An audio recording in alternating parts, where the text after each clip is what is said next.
Bismillahirrahmanirrahim. Assalamualaikum warahmatullahi wabarakatuh. Alhamdulillahi rabbil alamin. Hamdan syakirin wa hamdan na'imin wa hamdan yuwafi ni'amah. Asyhadu an la ilaha illallah wa asyhadu anna Muhammadan abduhu wa rasuluh. Allahumma salli wa sallim ala sayyidina Muhammad wa ala alihi wa sahbihi asma'in. Yanda Bunda yang dimuliakan oleh Allah, tadi Anda Abbas memberikan saya tema apa Yanda? Tentang subhat ya. Subhat itu saya buka kitabnya, ada kitabnya di, kalau nggak salah di Arba'in Nawawi ya. Arba'in Nawawi hadis yang ke-6 mungkin ya. Mungkin Yanda Bunda bisa dilihat di dalam Play Store itu ada. Yanda Bunda yang dimuliakan oleh Allah,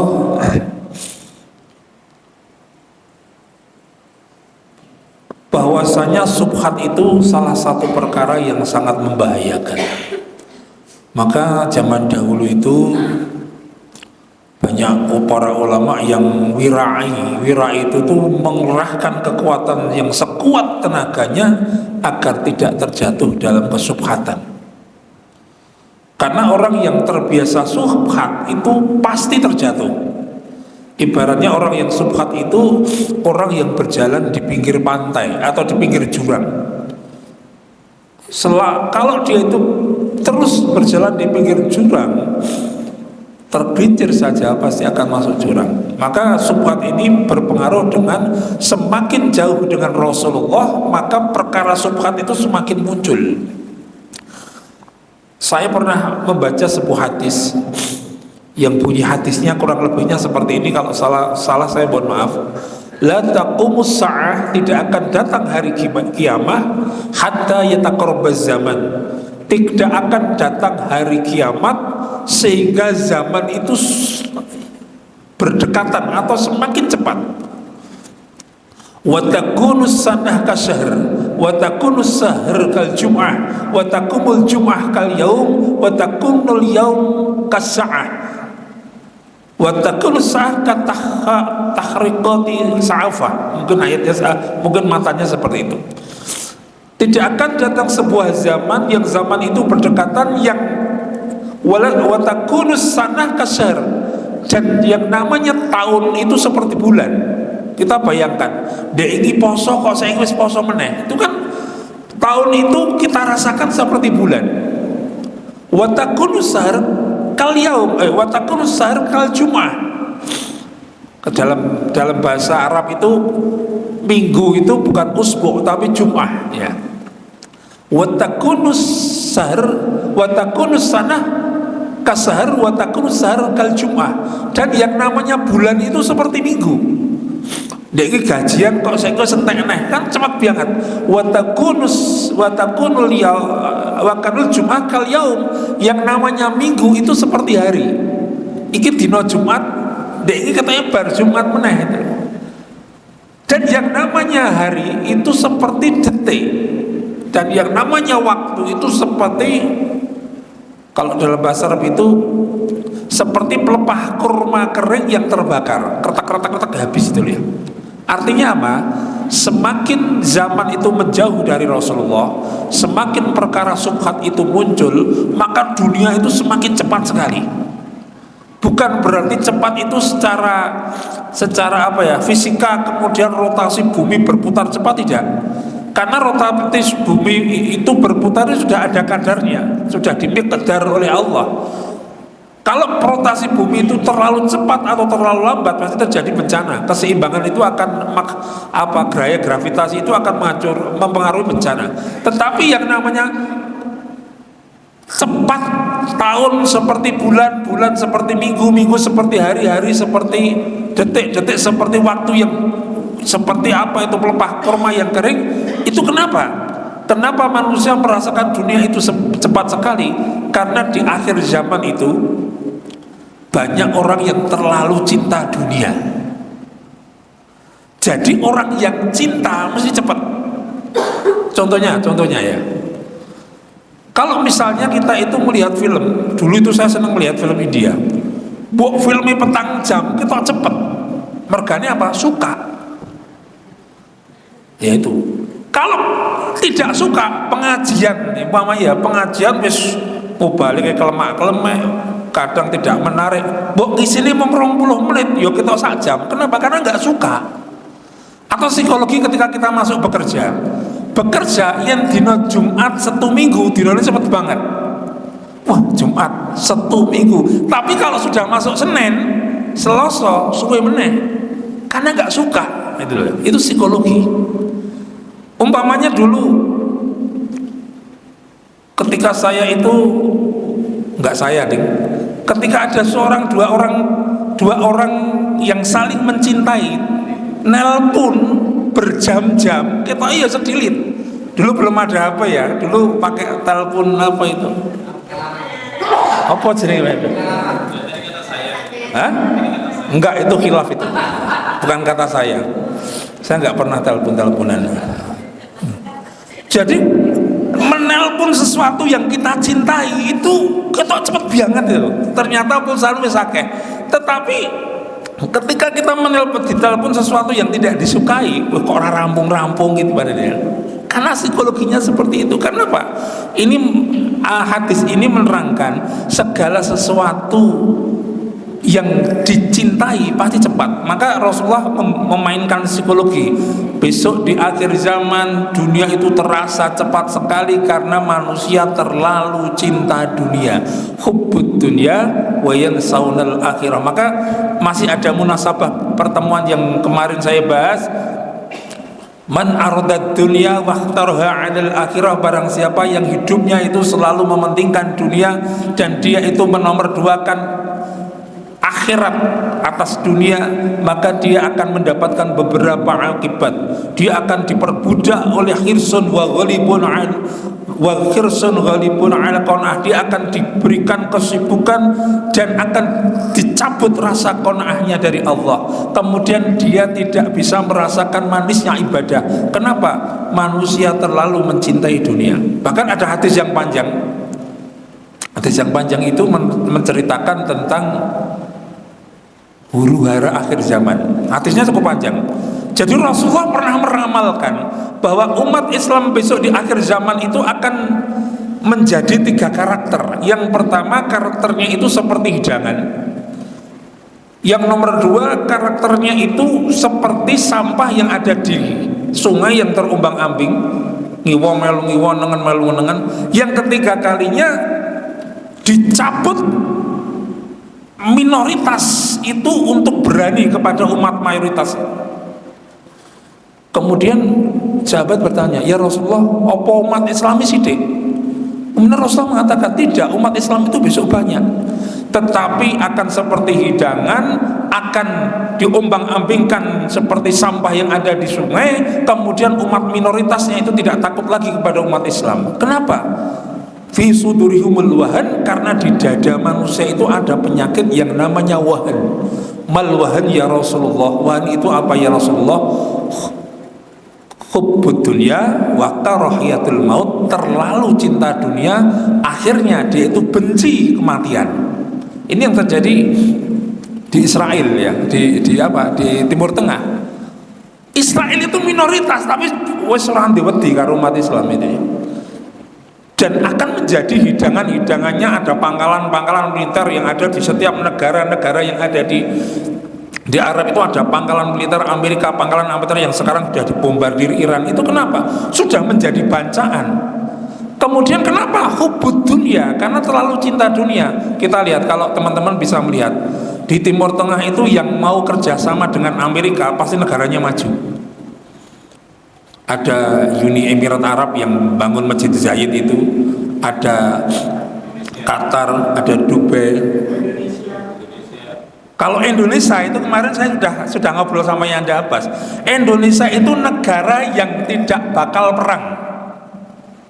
Kenapa? Karena yang namanya perang itu mempertahankan hak yang kita miliki. Indonesia nggak mempertahankan, wong dikek-kek ya, gitu loh. Ya, ngelikar ya Anda Mas ya. Indonesia itu rasa perang gitu loh. Wong rasa perang aja dikek-kek ditumuk gitu loh. Jadi Indonesia nggak mungkin perang. Jadi selamat Anda merasakan penderitaan yang cukup lama itu ya. Indonesia seperti itu. Kembali ke Awira ini malah ngoyo-woro itu. Hadis dalam Arba'in Nawawi itu dalam hadis Arba'in Nawawi itu diterangkan bahwasanya ini hadisnya dari An Abi Abdullah Nu'man bin Bashir radhiyallahu anhuma qala sami'tu Rasulullah sallallahu alaihi wasallam yaqul innal halal bayyin wa innal haram bayyin wa baina umur mustabihat. Jadi di antara halal dan haram itu ada tengah-tengahnya yaitu syubhat. Tapi saya punya teman salafi, saya sering bergaul sama teman salafi. Itu tidak ada antara halal dan haram. Ya, tidak ada antara syubhat. Karena syubhat itu adalah sesuatu yang menjatuhkan kita ke haraman. Maka nggak ada halal ya halal, haram ya haram. Maka teman-teman salafi itu nggak mau yang namanya beli makanan atau beli makanan yang sembelihnya di pasar, nggak mau. Disuguhi ayam goreng juga nggak mau makan. Kenapa? Karena hati-hati, takut beli itu juga ada bagusnya. Maka ada sebuah kisah. Kisah ini pada zaman Abu Hanifah ada seorang perempuan yang kerjanya itu memintal benang. Suatu ketika perempuan itu bertanya kepada Abu Hanifah, dulu belum ada listrik. Ya Syekh, Abu Hanifah seorang ulama mazhab yang kaya raya dicurhati kepada seorang perempuan tadi. Ya Syekh, saya itu pekerjaannya memintal benang pada waktu malam. Dan ketika saya itu memintal benang, saya itu menunggu menunggu bulan yang bersinar. Karena saking miskinnya itu nggak mampu membeli minyak untuk lampu, dia itu sampai menunggu bulan yang terbit. Nah, suatu ketika rombongannya Abu Hanifah itu memasuki desa itu dengan lampu yang sangat terang benderang. Nah, kemudian perempuan tadi yang pekerjaannya memintal benang itu karena ada cahaya yang terang, dia memintal benang menggunakan lampu yang secara tidak sengaja lewat pada desa tadi. Nah, kemudian hatinya si perempuan tadi gundah. Gundahnya apa?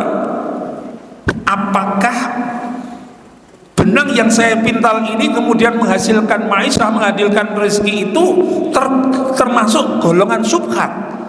Karena saya menggunakan lampunya orang lain tanpa minta izin, sampai seperti itu ya. Maka dia ngomong sama Abu Hanifah, ya saya itu pekerjaannya seperti ini. Pada suatu malam panjenengan lewat di tempat saya, ada lampu yang terang benderang, kemudian lampu itu saya gunakan untuk memintal benang. Apakah rezeki saya itu termasuk sesuatu yang syubhat? Abu Hanifah langsung menangis. Itu luar biasanya orang-orang dahulu. Seperti kisahnya Khalifah Umar ibn Khattab. Ketika ada tamu yang mau mengunjungi Khalifah Umar bin Khattab, ditanya dulu tamu itu, Assalamualaikum, waalaikumsalam. Ya Ustadz, ya Khalifah, siapakah yang ada di luar? Saya Fulan bin Fulan. Sebelum Khalifah itu membukakan pintu, ditanya dulu, kowe bengi-bengi ning aku kuwi dalam rangka apa? Dalam urusan pribadi atau urusan negara? Kalau kamu masuk ke rumahku dalam urusan pribadi, ini lampu minyak ini saya matikan. Tapi kalau urusan negara saya hidupkan. Loh, kenapa? Karena yang namanya lampu minyak ini, saya menggunakan lampu minyak ini untuk kepentingan negara, bukan pribadi. Itu luar biasanya Khalifah Umar bin Khattab, begitu wirainya luar biasa terhadap urusan pribadi dan negara. Tapi kita lihat sekarang kadang mobil dinas saja dipakai untuk mudik ya.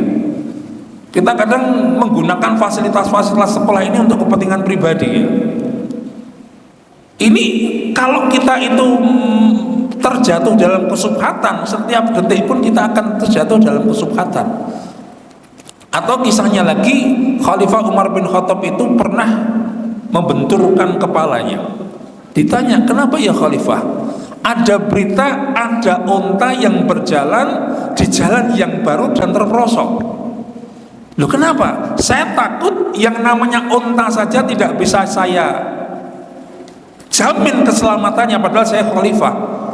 Besok saya takut besok di hari kiamat itu unta ini menuntut saya untuk mempertanggungjawabkan saya sebagai khalifah.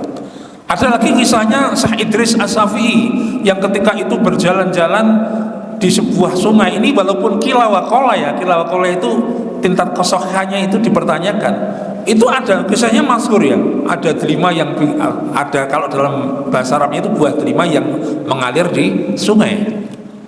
Karena dia lapar, delima itu dimakan.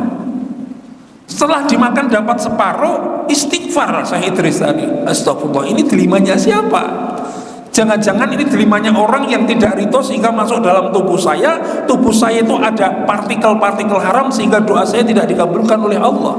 Maka Syekh Idris itu berjalan menyusuri apa itu sungai tadi, dan ternyata di situ ada pohon yang buahnya banyak sekali dan kemungkinan buah itu jatuh dari pohon itu. Kemudian Syekh Idris itu menemui si pemilik kebun tadi. Setelah bertemu, ya Tuan, tadi saya berjalan-jalan di sungai, ada buah Tuan yang jatuh dan mengalir dan langsung saya makan. Lah terus maksud di sana apa? Tolong ikhlaskanlah, karena sudah saya masuk dalam tubuh saya.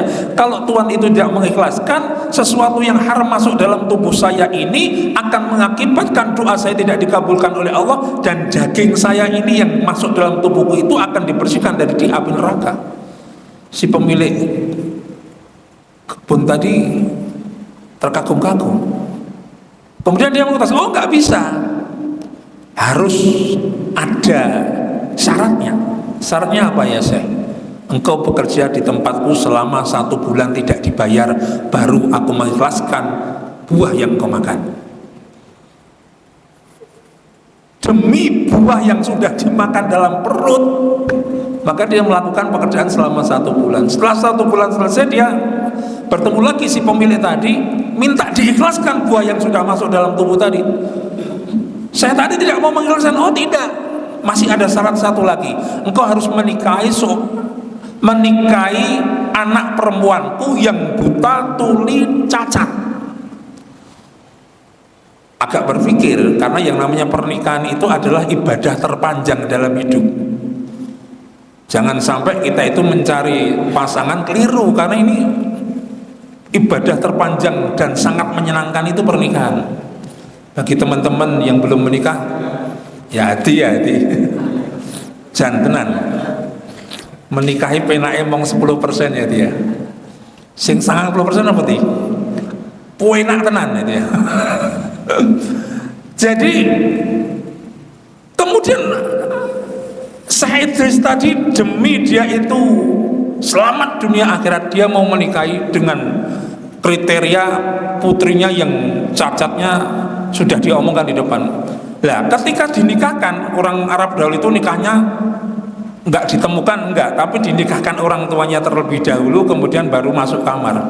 Antah tuka wazwaj tuka bimbahrin madhkurun halan. Setelah halan baru masuk kamar. Lah ketika masuk kamar, Syekh Idris itu berteriak, menjerit, lari ketakutan. Ternyata apa? Ternyata yang di dalam kamar itu wanita yang cantik, sempurna, luar biasa, tidak sesuai spek yang tadi disepakati. Oh spek kayak komputer ya. Sorry. Kemudian orang tuanya tadi itu anakku, dia buta karena matanya tidak pernah melihat sesuatu yang haram, tangannya itu buntung karena tidak pernah merugikan orang lain, kakinya itu buntung karena tidak pernah melangkahkan sesuatu yang diharamkan oleh Allah, dan anakku akan aku berikan sesuatu yang pantas, yaitu engkau, karena engkau orang yang wirai, menjauhi syubhat. Kemudian menikahlah. Hasil pernikahannya itu melahirkan Syekh Muhammad Idris As-Syafi'i, Syekh As-Syafi'i, Imam Syafi'i, yang sekarang kita mazhab kita itu di timur, di Asia Tenggara banyak yang Imam Syafi'i itu luar biasanya. Maka teman-teman yang bisa diambil kesimpulan, karena saya nggak begitu persiapan materi, karena saya kira ini bukan saya, karena tadi sudah saya izin yang Anda Abbas, Aku gantiin sih, tetapi nanti ya dipaksakan jadi materinya agak amburadul. Intinya, kalau teman-teman itu mau wirai, dalam surat Al-Mulk ayat 12 kalau nggak salah ya, dabarin, innalladzina yakhshawna rabbahum bil ghaib lahum maghfiratu wa ajrun kabir. Innalladzina, dan orang-orang yakhshawna, takut rabbahum, Tuhan mereka, bil ghaib, padahal Allah itu tidak mampu kita lihat, lahum, bagi mereka, maghfirah, ampunan, ajrun, pahala, kabir, yang besar. Jadi orang yang takut akan terjatuh dari kesukatan, apalagi terjatuh dari perbuatan yang dosa, Allah akan memberikan ampunan dan pahala yang besar sekali. Satu lagi kisah, yaitu ada seorang sahabat yang berjalan-jalan di sebuah padang pasir. Ketika itu ada seorang perempuan yang baru mandi. Sahabat itu melihat, karena zaman dulu itu nggak ada kamar mandi umum. Dia melihat seseorang perempuan yang mandi tanpa menggunakan sehelai pakaian pun. Ojo niko-niko pikirani termasuk Yarfas ini puasa ya. Maaf browsing, ada ferry browsing. Dia melihat seorang perempuan yang tidak menggunakan pakaian baru mandi. Kemudian dia takutnya luar biasa, seolah-olah mata ini tertusuk oleh api neraka yang panas. Dia lari ke bukit sampai berhari-hari. Terdengar Rasulullah, kemudian Rasulullah memerintahkan sahabat kon miduk gitu. Setelah turun, dia ketakutan, dia menggigil, ya Rasulullah, mata ini ya Allah Rasulullah secara tidak sengaja melihat sesuatu yang diharamkan oleh Allah. Dia menangis di pangkuan Rasulullah. Akhirnya karena lama psikologinya, tekanannya berat, gak makan, gak minum, dia meninggal di pangkuannya Rasulullah SAW. Setelah Rasulullah SAW itu memandikan, mengkafani, mengkuburkan, menyolatkan, mengkuburkan, kemudian mendoakan, Rasulullah mundur beberapa langkah. Diikuti oleh para sahabat. Ya Rasulullah, limada, ada apa ya Rasulullah? Ternyata yang takziah, yang mendoakan, yang mengantarkan ruhnya itu ke akhirat, itu bukan kita, tapi jutaan malaikat itu takziah dan menyolatkan orang itu. Kenapa amaliyahnya? Ternyata amaliyahnya dia takut kepada Allah karena melakukan dosa yang tidak disengaja. Maka teman-teman yang dimuliakan oleh Allah, marilah kita merevolusi diri kita. Kita takut bukan karena sebuah peraturan, kita takut bukan karena sebuah pengawasan, kita takut bukan karena sebuah regulasi, tapi takutlah innalladzina yakhshawna rabbahum bil ghaib lahum maghfiratu wa ajrun kabir. Sedikit yang bisa saya sampaikan, aqulu qouli hadza astaghfirullah wallahu muwaffiq ila aqwamit thoriq. Wassalamualaikum warahmatullahi wabarakatuh.